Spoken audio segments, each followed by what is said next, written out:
अस्सलामुअलैकुम। आज की वीडियो का टॉपिक है GTM, ग्रामर ट्रांसलेशन मेथड या ग्रामर ट्रेडिशनल मेथड भी इसको कहा जाता है। ट्रेडिशनली जो तरीका आ रहा है टीचिंग का कि टेक्स्ट से यानी बुक्स वगैरह से टीचिंग कराई जाती है। बुक्स में जो टेक्स्ट दिया होता है उसकी ट्रांसलेशन करवाए, उसकी लैंग्वेज लर्निंग सिखा दी, इसी तरीके से रीडिंग करवा दी स्टूडेंट से, उनको राइटिंग एक्टिविटी पे थोड़ा बहुत एम्फेसाइज दे दिया। तो ये सारा मेथड आज हम डिस्कस करेंगे। तो शुरू करते हैं अपनी आज की वीडियो। ग्रामर ट्रांसलेशन मेथड एक ऐसा तरीका है जिसमें सेकंड और फॉरेन लैंग्वेज टीच की जाती है। इस मेथड में ट्रांसलेशन, ग्रामर स्टडी और लर्निंग एक्टिविटीज़ सिखाई जाती हैं। इसको पुराना, ट्रेडिशनल और क्लासिकल मेथड कहा जाता है। ब्राउन के मुताबिक एक ऐसा तरीका है जिसमें लैंग्वेज लर्निंग सिखाई जाती है ताकि जिम्नास्टिक मेंटल के ज़रिए इंटेलेक्चुअली प्रमोट हो। इसमें ग्रामर रूल्स की हायर एजुकेशन दी जाती है, वोकैबुलरी याद करवाई जाती है, टेक्स्ट की ट्रांसलेशन करके एक्सरसाइज करवाई जाती है। इसके बाद रिचर्ड के मुताबिक ये एक ऐसा तरीका है जिसमें ग्रामर रूल के ज़रिए ग्रामर सिखाई जाती है, जुमलों का तर्जुमा करवाया जाता है और फॉरेन लैंग्वेज की सिंटैक्स और मॉर्फोलॉजी वगैरह को भी सिखाया जाता है। दर्सन के मुताबिक GTM एक ऐसा तरीका है जिसके ज़रिए से लैंग्वेज लर्निंग सिखाई जाती है। इसके ज़रिए से स्टूडेंट की इंटेलेक्चुअलिटी ग्रो हो जाती है।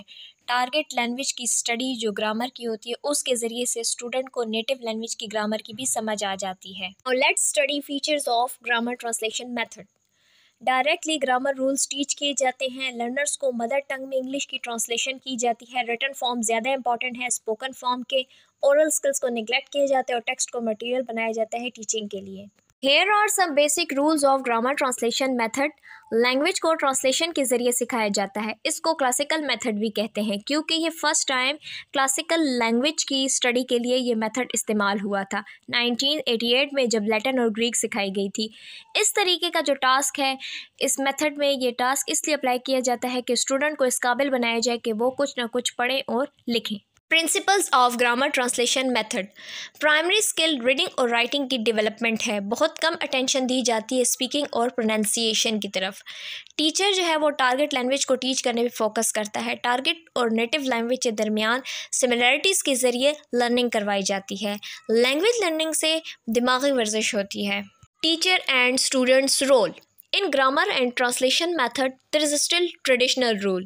The teacher is authority in the classroom. The teacher only translate material into the student's native language. Teacher speaks mostly use student's native language. The role of student is only doing whatever as the teacher says, so that they can learn what the teacher know. The students are more passive in the learning process. अब हम इन techniques को study करने जा रहे हैं। First one is translation of literary passage.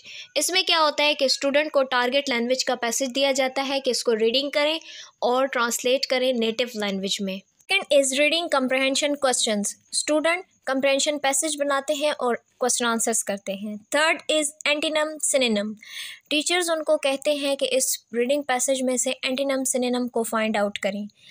Fourth is cognates. Student को words की memorisations का कहा जाता है और टीचर्स उनको कॉग्नेट्स वर्ड्स की पहचान कराते हैं। Then deductive application of rule. Deductive application of rules में स्टूडेंट को कहा जाता है कि ग्रामर के रूल को फॉलो करते हुए एग्जाम्पल्स बनाएं। Fill in the blanks. Sentences दिए जाते हैं जिनमें मिसिंग वर्ड्स होते हैं, फिर स्टूडेंट को कहा जाता है कि वोकैबुलरी के ज़रिए इसको फिल करें। मेमोराइजेशन में स्टूडेंट्स को कहा जाता है कि वोकैबुलरी वर्ड्स और ग्रामेटिकल रूल्स को मेमोराइज करें। Use words in sentences. फिर वर्ड्स दिए जाते हैं स्टूडेंट्स को कि इनके सेंटेंसेस बनाएं। Then composition. The teacher gives the student a topic to write about in the target language.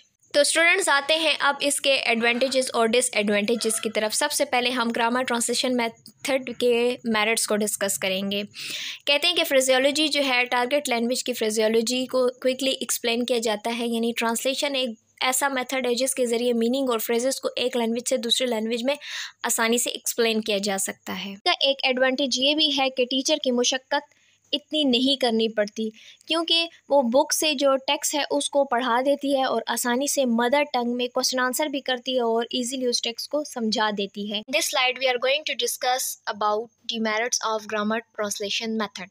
ये एक अननेचुरल मेथड है। इस मेथड में रीडिंग पे ज़्यादा एम्फेसाइज किया जाता है तो लर्निंग प्रोसेस रिवर्स रह जाता है। स्पीच को निगलेक्ट किया जाता है तो वो स्टूडेंट जिनको इस मेथड के ज़रिए इंग्लिश सिखाई जाती है वो फ्लुएंटली स्पीकिंग नहीं कर सकते। एग्जैक्ट ट्रांसलेशन बिल्कुल भी पॉसिबल नहीं है। ये मेथड लर्नर्स को लैंग्वेज की प्रैक्टिस प्रोवाइड नहीं करता।